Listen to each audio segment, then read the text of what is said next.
Gusto nyo bang magstay sa Hong Kong Disneyland Hotel? Tara na sa Disney's Hollywood Hotel. Room tour tayo. Let's go!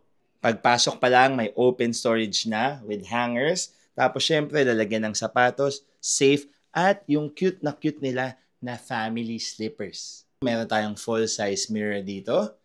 Tapos, syempre, itong sink. Ang kailangan nyo tandaan, bring your own toiletries and amenities dito sa Hong Kong Disneyland. Or, pwede kayong bumili for only 40 Hong Kong dollars.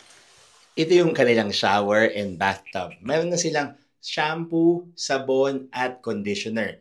Ang problema lang dito mga ka-eats, walang bidet sa Hong Kong Disneyland Hotel na ito. Meron silang lotion at hand wash dito, tapos hindi mawawala ang hair dryer. Merong water dispenser na pwedeng cold and warm yung water. Meron na rin coffee and tea amenities, tapos meron silang mini fridge dito. Very spacious room, kasya yung gamit namin.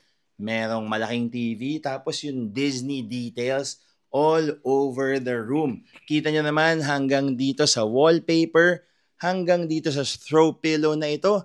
Tapos meron pang now showing doon at 2 double beds. Mag-book na ng stay dito sa Disney's Hollywood Hotel kapag nagpunta kayo sa Hong Kong Disneyland.